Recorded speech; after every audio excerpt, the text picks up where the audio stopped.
Welcome to the Digital Pattern Library Gemini Blouse Sew Along. Please pair this video with your downloadable instruction booklet. We're going to start by sewing our belt ties together. This is pattern piece number 1. Place them right sides together and sew a 1 centimeter seam allowance around the 2 long edges and short angled edge.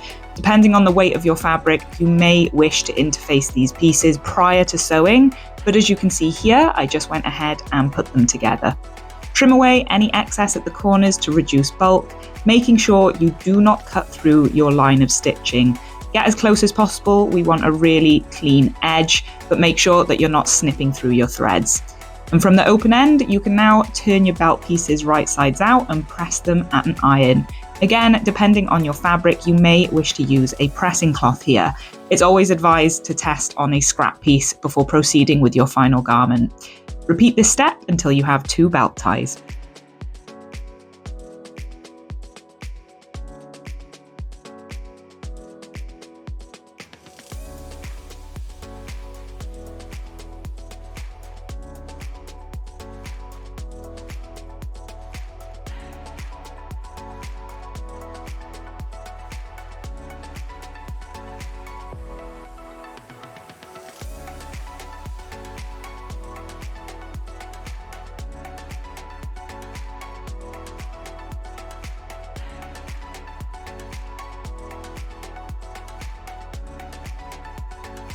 Step 2 in the Gemini blouse is completely optional, depending whether or not you wish to add a collar to your design. If you do wish to add a collar, follow along, and if you don't, skip to step 3. What you want to do is place your undercollar pieces, which are pattern pieces number 2, right sides together and sew a 1 centimeter seam allowance down the center back. Again, you may wish to fuse these pieces depending on the weight of your fabric, but I haven't done so in this example. Press open your center back seam before placing right sides together with your top collar, which is pattern piece number 3. Pin this around the edges and sew a 0.5 centimeter seam allowance or a 5 millimeter seam allowance, they mean the same thing, around the 2 short edges and top before trimming away any excess at the corners, just like we did with the belt pieces to reduce bulk. Be careful not to cut through your stitches as always and turn your collar through before pressing. You want to have nice sharp corners. For those of you who are eagle-eyed, you might notice that the undercollar pieces are slightly smaller than the top collar. This allows for the top collar to roll underneath and covers any unsightly seams once the garment is worn. We also make sure that our seam allowance is fairly narrow at 5 millimeters or half a centimeter to reduce bulk around an area that would otherwise fit around our neck. Put your collar piece to one side, we'll be attaching it later.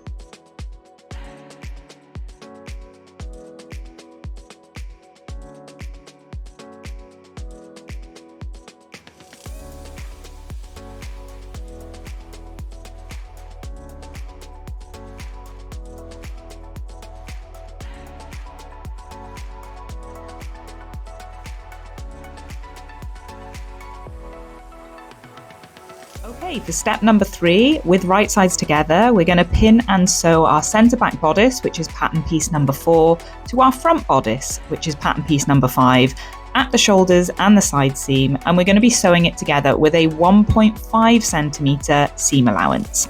When attaching the front right bodice, leave an opening between the notches by stopping your line of stitching either side for the belt to feed through when worn. So make sure that you back tack just to strengthen this area. And finish your seams using a technique of your choice. Whether you choose to overlock or finish with a bias bound edge, it is entirely up to you as the designer. As you see me pressing my garment, I am pushing my shoulder seam to the back and I am pressing my side seams open. You'll notice that I do so internally first before flipping my work over and giving it a good press from the right side of the garment too. Getting into the habit of pressing at every stage of the process will really help you result in a nice, clean and professional looking garment. Next, you're going to see me attaching the other side of my front bodice to the center back piece, leaving that all important gap for my belt ties to feed through.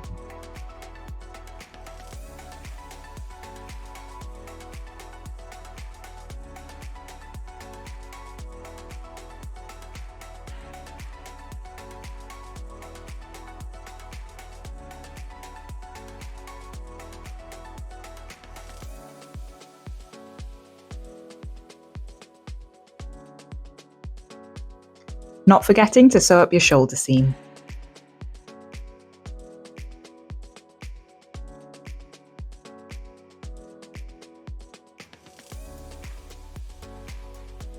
Here I am placing pattern piece number 6, which is my front bodice facing, right sides together with pattern piece number 7, which is my back bodice facing. I'm pinning at the shoulders and the side seam, and I'm sewing a 1.5 centimeter seam allowance. Finish this in any method of your choosing before turning your facing right side out and finishing the bottom edge, again in a method of your choosing.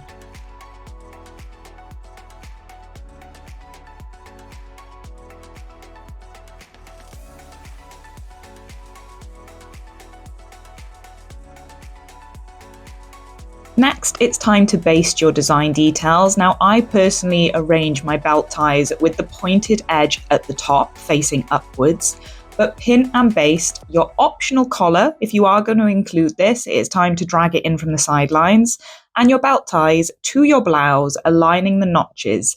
The notches of the collar will align to the shoulder seams, and the belt will be positioned above the notch on the edge of the front bodice. It's really important that when sewing your temporary line of basting stitches, to fix your design details in place, that you do so within the 1 centimeter seam allowance. Therefore, in the unfortunate event that your needle might perforate the textile you're using or cause damage, it won't be seen when the garment is worn because we contain everything within the interior and the hidden areas of the seam allowance. When you're ready, it's time to attach your facing to the main body of your garment. So place your facing right sides together on your blouse.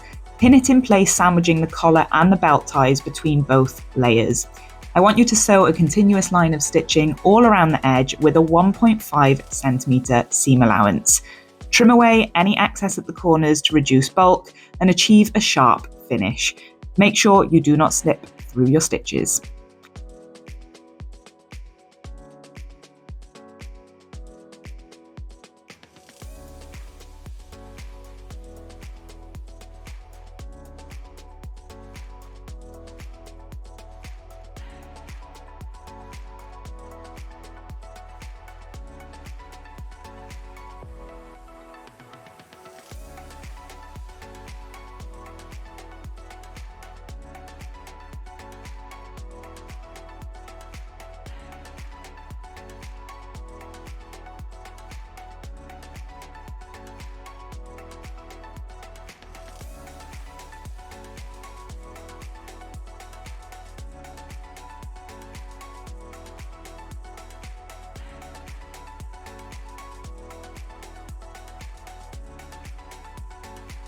Clipping and notching around the curve of the neckline may also be required for a clean edge when the facing is turned through. There is a very soft and slight curve, and so this will release any tension and ensure that you have a crisp finish.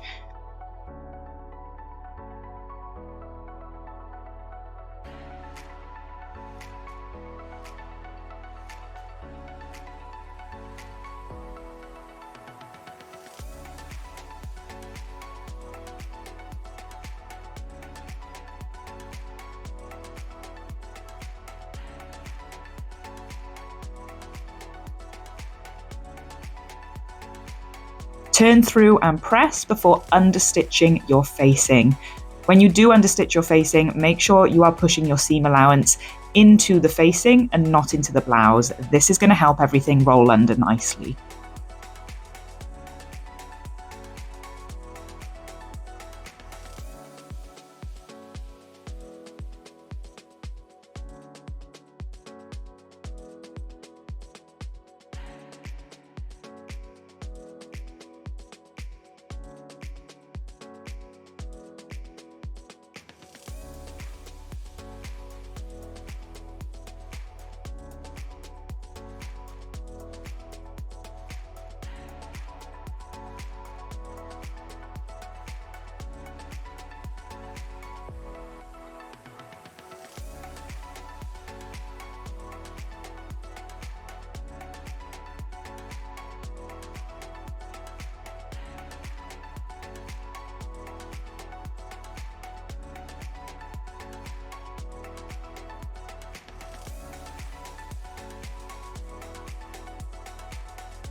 It's now time to construct and add the sleeves to your garment. This is probably the most complex part of the process, but take your time, pause this video and rewind if you need to. Again, do not forget to refer to your instruction booklet.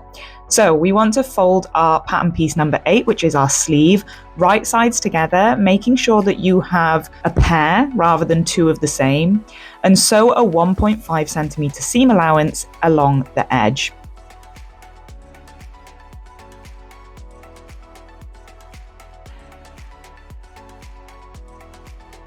Press open your seam and finish it alongside your sleeve hem in your chosen method. You'll notice whenever I press my garments, I do so internally first before flipping it around right side facing and pressing from the right side. It's a really good habit to get into in order to do this at every stage of construction and will definitely help you with a professional finish. Okay, so brace yourself, this is the tricky part. However, it's also the beauty of the Gemini blouse with the layered facing detail at the armhole. So we want to lay our blouse flat and we are about to insert the sleeves on the armhole of the facing only, not the external shell of your Gemini blouse. So I want you to place the wrong side of your sleeve, so you should be able to see the seam allowance, to the right side of the facing armhole, so you should be able to have a clean shoulder seam. Match your notches with the top notch of the sleeve head aligning to the shoulder seam of the facing, and the double notches, meaning the back of the sleeve, aligns to the back of the garment. Take your time with this, refer back to the video and make sure you get it right. Pin in place first, baste it if you need to, and just check everything is working. When you're ready, sew a 1.5 centimeter seam allowance before finishing the seam in your chosen method. It helps to move the main body of your Gemini blouse to the left and out of your way and focus just on the facing pattern pieces and your sleeve.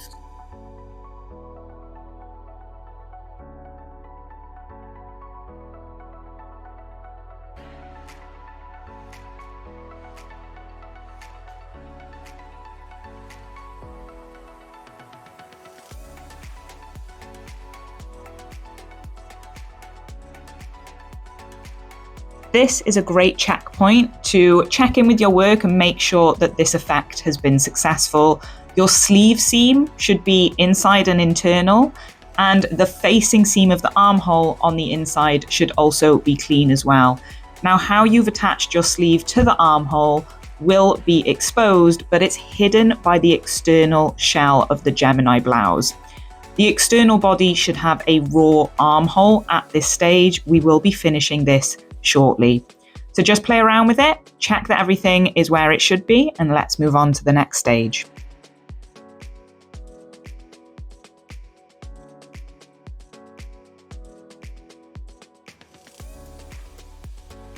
Again, I'm going to move my work out of my way so that I can just focus on the bodice armhole that remains raw. I'm going to choose to finish this with a rolled hem, but it's actually a wonderful opportunity to do a contrast bias bound finish, just for a little peekaboo effect of color.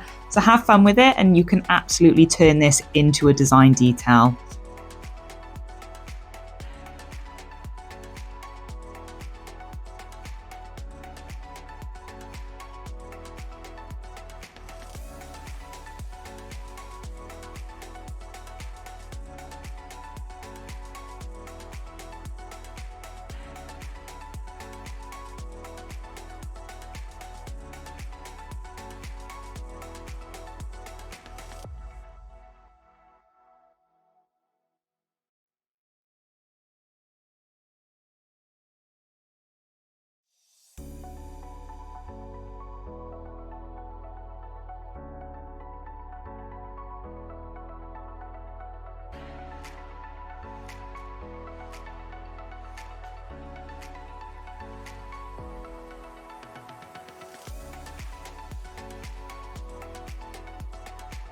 At this stage, you just want to give everything a really good press, making sure you are ensuring a nice clean finish. So I'm going to give my finished bodice armhole a press. I'm going to press up my hem allowance, This will naturally fold given we have sewn the facing onto the bodice, but just cross-reference all the way along a nice 1.5 centimetre even hem.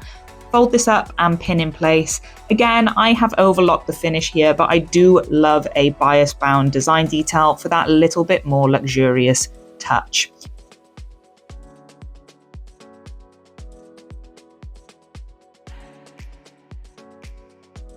When it comes to folding up the hem of the sleeve, do so again by 1.5 centimeters and give it a good press. I will be pinning this and sewing it around the circumference, leaving a gap around 4 centimeters. So you want to leave an opening. I tend to do this by the seams because this is to the underarm. It is less visible when worn, and it will be to thread some elastic through.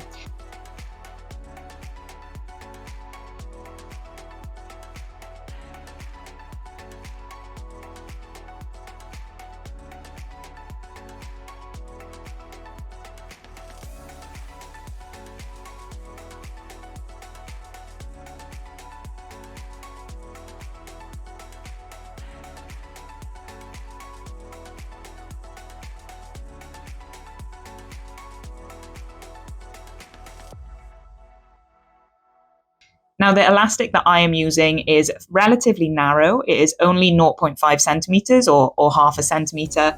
And I'm going to wrap it around my wrist to a length that is comfortable. So this is going to be different for everybody. Add an extra centimeter for seam allowance and cut a total of 2 identical lengths of elastic, 1 for each sleeve. Secure a safety pin to one end of the elastic before threading it through the channel of the sleeve hem that we've just created.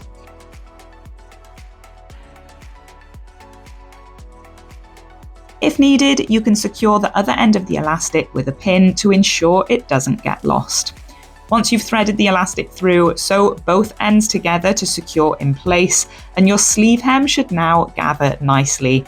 Another option, of course, if you prefer how it looks, is to leave this unelasticated, if that's a saying, and it'll give you a really nice flared sleeve. But again, the original plan for the Gemini blouse is this nice elasticated cuff, creating volume around your arm. So let go of the elastic to hide inside the channel and continue your line of stitching over the opening in order to close it shut. When you're ready, that's it. We can turn everything right side out.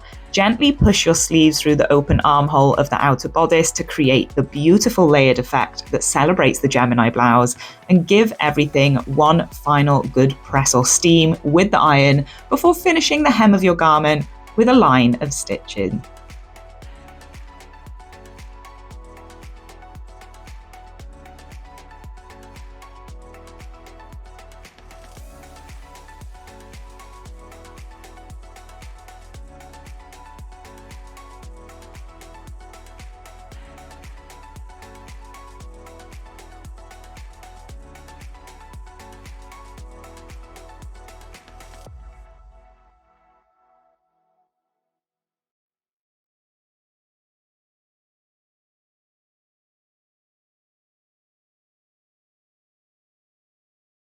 And there we have it. Share your creation using the hashtag DPL Gemini Blouse. I cannot wait to see how you turn your own designer eye to this sewing pattern.